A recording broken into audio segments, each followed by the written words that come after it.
Roslyn Uttleymoore, and I'd like to introduce quinoa to you. Now quinoa, you might have seen, it's Q-U-I-N-O-A,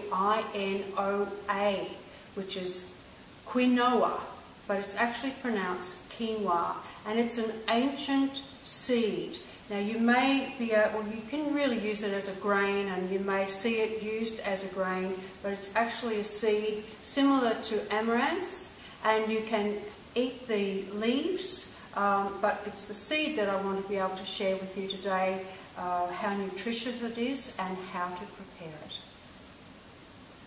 Quinoa is available in white quinoa, which is, you may see everywhere, and now you can see the red quinoa, and it comes in black as well, but the white and the red ones are the most readily available.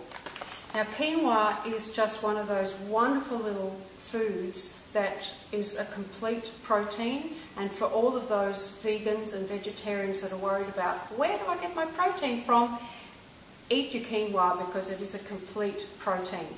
It also has 9 of the essential amino acids, and you all know amino acids are what builds your protein.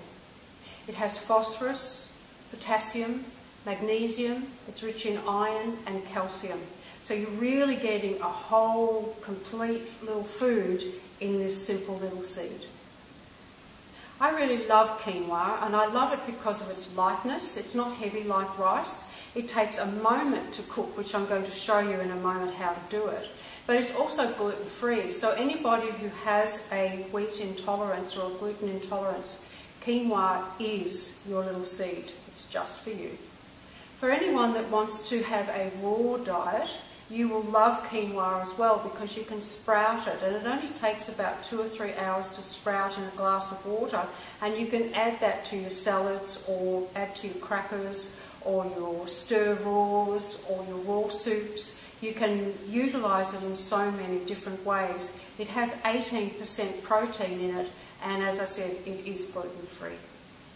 There are a couple of different ways that you can purchase quinoa, as I said, in the white or the red and black, but you'll find it in the seed, and that's the most common way of buying it, but you can buy it puffed and in flakes. The other thing about quinoa is you can use it savoury or sweet. It makes a fabulous breakfast by simply adding fruit to it, or raisins or dry fruit, sultanas, and your fresh fruit as well. It makes a great breakfast, and 18% protein and gluten-free is awesome. You can then add it to your vegetables and as a stir fry, or into your soups as an additional thing, or just simply as a snack. It's actually really tasty just as it is, because it has that light, slightly chewy, slightly nutty, just such an alive little seed. I'm going to show you how to cook it now so you can make it for yourself.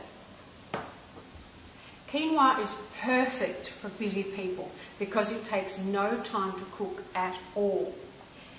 All you need is 1 cup of quinoa to 2 cups of water. Now it's a good idea to rinse it first, because as with any seed or grain, it can have a little bit of stuff around it, so just give that a good rinse off.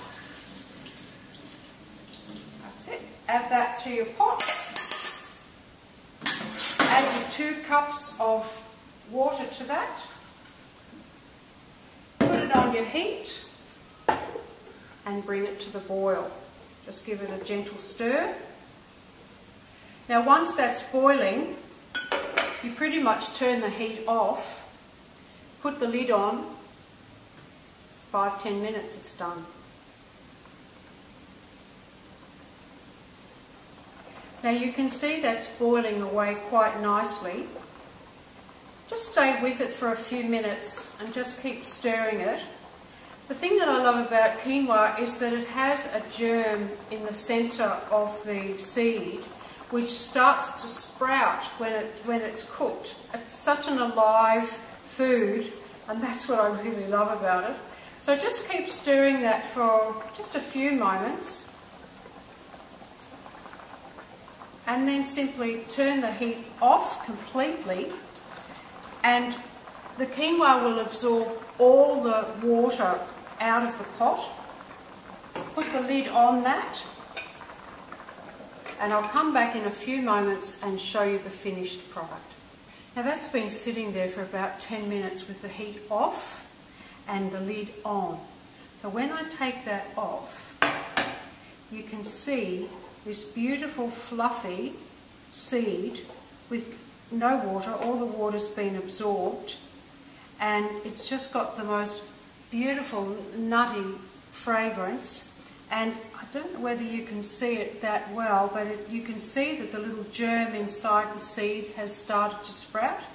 That's why I love quinoa. It's so alive, it's so light, and it really is an alive food, and to be used in so many different ways. So that's quinoa. I hope you enjoy.